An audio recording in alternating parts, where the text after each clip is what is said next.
So, Lauren Chen is crumbling before our very eyes.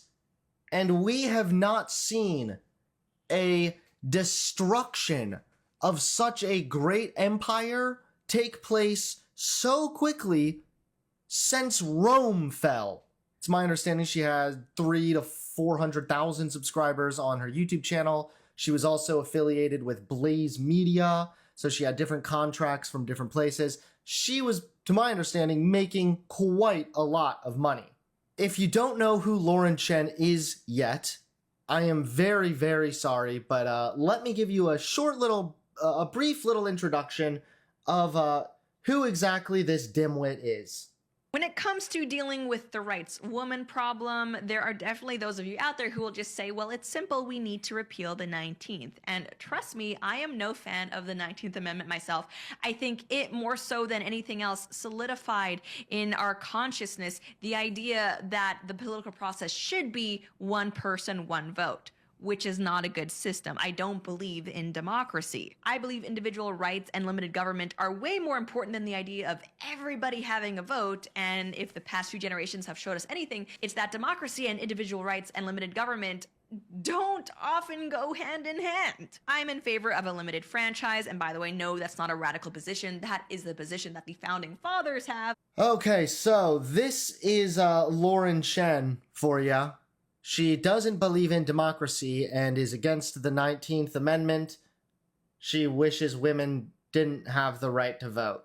So now that we have a general understanding of Lauren Chen, and we generally know now that Lauren Chen is a massive piece of shit, we now get into the big problem, the big destruction of Lauren Chen.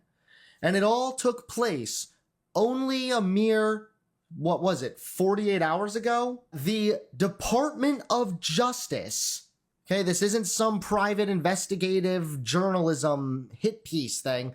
The Department of Justice has filed an indictment that alleges the founders of the company, Lauren Chen and her husband, intentionally deceived the influencers, including Tim Pool and Dave Rubin.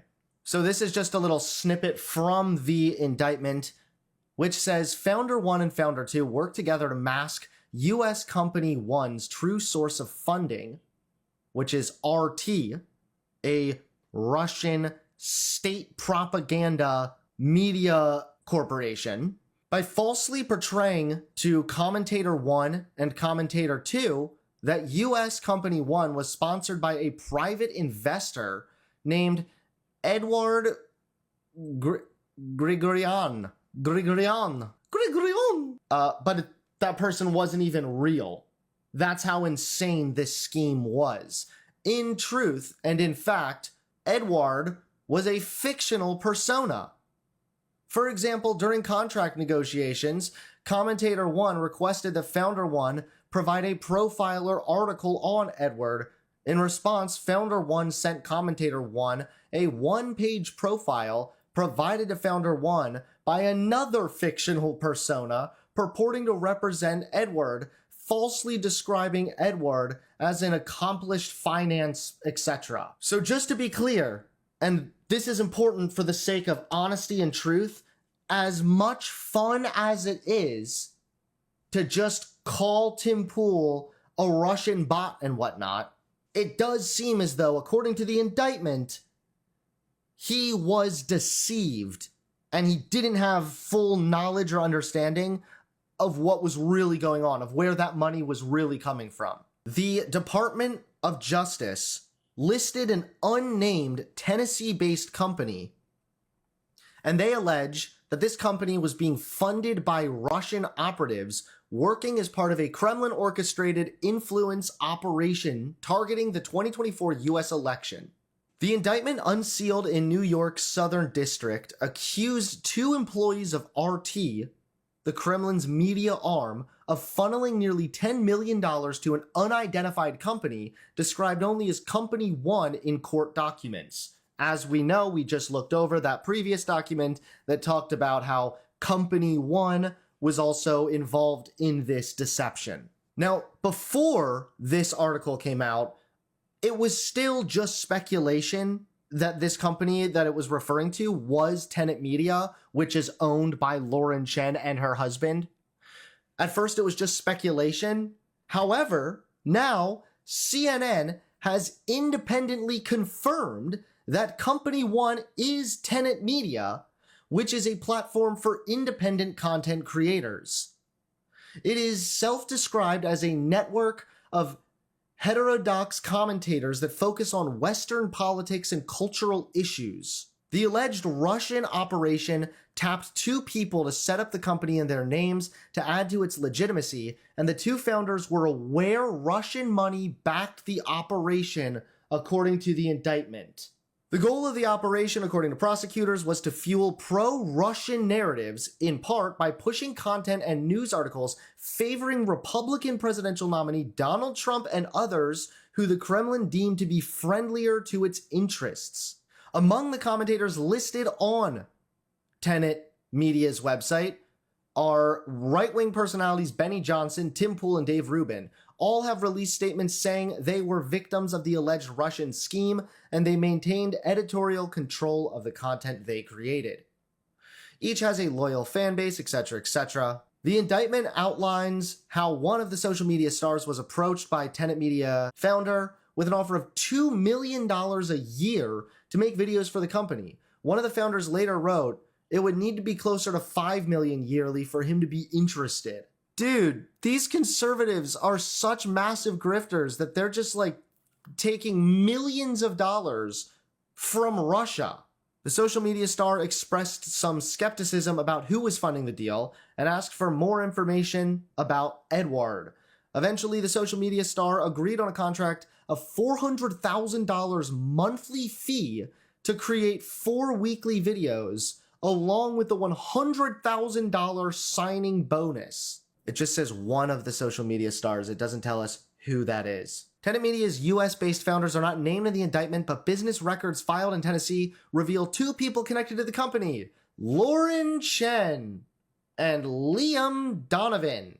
Liam Donovan is Lauren Chen's husband.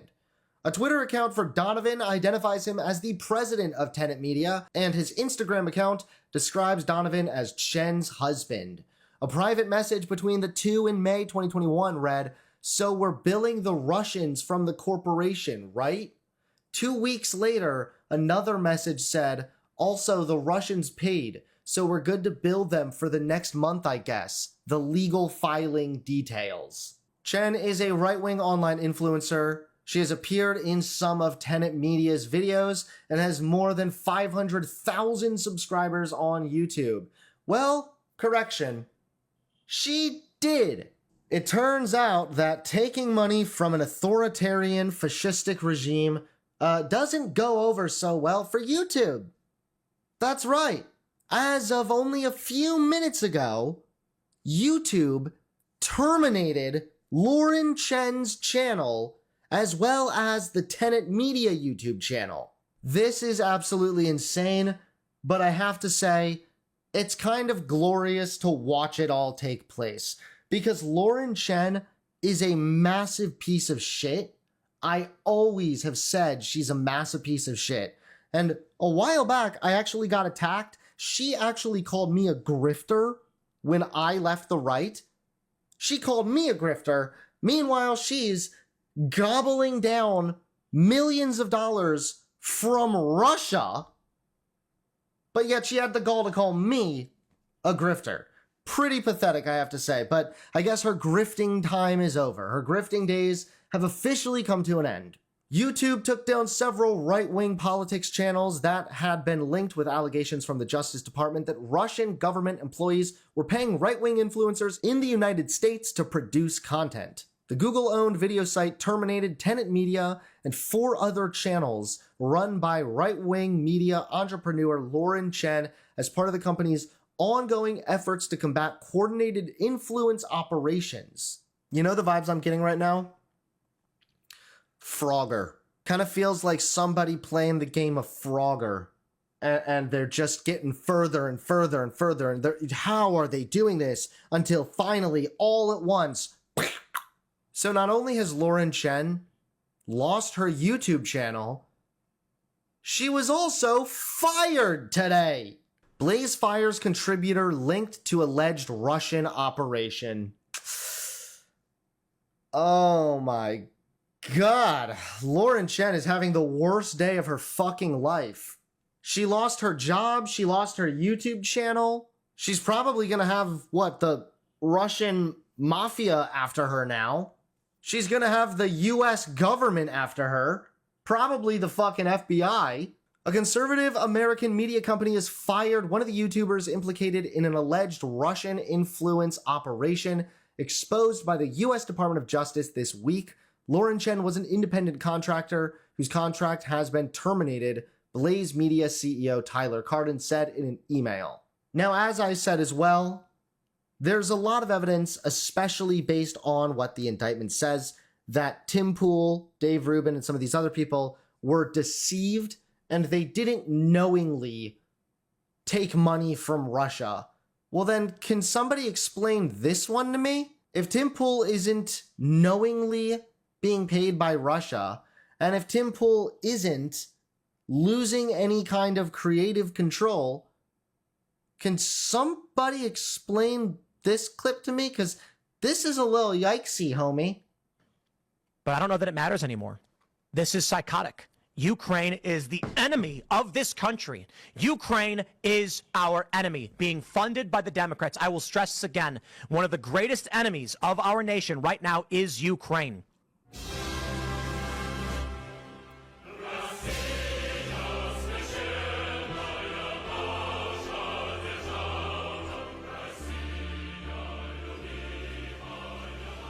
Clearly.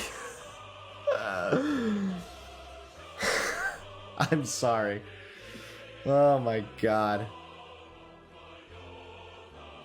Also, can we just revel in the fact that this company was founded by Lauren Chen and also involved Lauren Southern? Every goddamn conservative idiot is basically named Lauren. You got Tommy Lauren, Lauren Southern, Lauren Chen. I know I'm forgetting one of them. So aside from the very funny meme that it interrupted there, why is Tim Pool going on this massive tangent about Ukraine is our biggest enemy, yada yada yada? Was he really not being influenced by some kind of a Russian contract? And what's even more funny is that Tim Pool himself predicted this very thing happening to him. Like, how stupid are you? Take the fucking beanie off, dude. It's squeezing your brain out from your ears. Social media, particularly YouTube, where it's really easy. You can have a foreign agent or even the government or some corporation or whatever say, this guy talks about things that we really like. Dump ad money into his channel through Google AdSense and they'll never know we were the ones funding him and you can't prove it. So do you think that's something like YouTube should be looking into, or somebody should audit YouTube for that kind of information? Definitely. If it's foreign? You think YouTube's in on it? I don't think YouTube's in on it. I think YouTube doesn't care. Yeah. And as long as journalists don't call them out for it, they're not going to say anything. That's going to cause another adpocalypse. Are you ready for that? That's the big problem. But I think I've said it a million times. If they announced that they were going to like ban Twitter, I would lose my account. I'd be like, dude, Twitter's terrible. Yeah, get rid of it. Just get rid of it. So he's literally talking about how scary it would be if foreign entities or some kind of dark corporation was funneling money into Google ads and then funding YouTubers that way. But then he signs a fucking contract and didn't know? He's now feigning ignorance? It's just a little hard to believe. Even worse now, clips have come out of Tim Pool going into detail about how he has no investors. Part of what we do is we try to respond to some of the right-wing ecosystem on the internet because there's a vacuum truly left. You guys have a lot more money than the left-wing media space. We just try to combat it a little bit. I think the issue with that, I can understand why you'd say that, but it looks like this is a great way to kick off the show, actually, like the start of the culture war. I actually don't think the whatever this space has more money because this is a fractured independent space of varying ideologies. Tim, I'm in your compound right now. Yeah, I'm rich. I mean, Sam's had way more subscribers than me for a long, long time. Right. And he just like hit, and I'm not saying this to be like mean. I'm saying if he doesn't know how to turn revenue, the issue is more so you need like a COO or somebody who's going to say, here's how we provide something to a market that generates revenue so we can expand our business. So we're better at that here, I suppose, is the easy way to put it. Well, no, because what you say here is more attractive to investors and advertisers. I mean, we're basically only members, and okay. We have no investors, except for when you do. But Lauren Chen tweeted this in November of 2023, and it's really quite hilarious. She tweeted, in response to somebody, LMAO, just because you're being paid to make your full-time job shilling for DeSantis doesn't mean we all are. I'm sorry, but I would rather be paid to be a shill for DeSantis than be paid to be a shill for fucking Putin any day of the week. I mean, not by much, but it's still better. Self-awareness, 0. Self-awareness, 0. That's all I have to say right there, okay? That's my response to this entire thing. Wildly enough, even fucking Megyn Kelly is talking about this. Okay, Joel, so what do you make of everything we've just discussed? Because I'll just say there's one thing. I know Dave is saying that, like, Tim Pool was shilling on Ukraine. You and I both know that in the conservative sphere in particular, being against our involvement, our support of Ukraine is not that controversial a position. Oh, shoot. You know, we're having trouble with Joel. All right, I'm going to keep it on you then, Dave. It's a controversial position when you're framing it as Ukraine is the biggest enemy of America when they just want to join NATO. But instead, no, they're the great enemy. Like, yeah, sometimes that is kind of controversial. It's controversial because it's fucking stupid. Well, we restore Joel's connection. So it's not that unusual, right? There are a lot of people who are not shills for Russia who think we shouldn't have anything to do with Ukraine. The Republican Party in general is becoming more isolationist under Trump. Tim Pool said Ukraine is the biggest enemy of America because it's funded by the Democrats. Usually, the only argument I've heard that is like somewhat reasonable, although shallow, is like, why are we sending the money overseas? Why can't we invest it here in this country? Later that day, Producer One, and we don't know who that is, privately messaged Founder Two, that's Liam Donovan, Lauren's husband, on Discord. They want me to push this, writes this producer. Again, we don't know who it is, referencing this video of Tucker. But it just feels like overt shilling. Founder Two, meaning again Liam Donovan, replied that Founder One, that's Lauren Chen, quote, thinks we should put it out there. Producer One acquiesced, responding, all right, I'll put it out tomorrow. Then the next example. As another example, on or about March 22nd, 2024, Helena, the Russian, shared in the producer Discord channel a video of the March 22, 2024 terrorist attack on a music venue in Moscow, which killed approximately 145 people and injured hundreds more. Producer One privately messaged Founder One, meaning Lauren Chen, writing, I don't know if you saw it, but they want me to post some footage from an attack in Moscow today. There's a watermark in the middle of the page that's blurred, which looks bad, and it's also pretty graphic. You can see people getting shot, albeit from far away. That's a very normal producer email to send. It's got a watermark, meaning somebody else owns it, and there's excessive violence. Is that something we're going to put on the air? Founder One, Lauren Chen, did not push back on the content of the clip, but replied in the producer Discord channel, quote, I'm not sure it's a good idea to blur out someone's watermark. Then weighs in the Russian, Helena, assuring the group that, quote, it's fine, no worries. It falls under fair use. Producer One and Producer Two found a video clip of the attack without the watermark and posted the clip to X. The next day, Helena privately messaged Founder One, Lauren Chen, on Discord, asking that, quote, one of our creators record something about the Moscow terror attack. Despite public reporting that the foreign terrorist organization ISIS had claimed responsibility for the attack, Helena requested that Tenet Media blame Ukraine and the U.S., writing, quote, I think we can focus on the Ukraine/U.S. angle. The mainstream media spread fake news that ISIS claimed responsibility for the attack, yet ISIS itself never made such statements. All terrorists are... Oh my god. That's so fucking yikesy. And keep in mind, by the way, these are the America First people.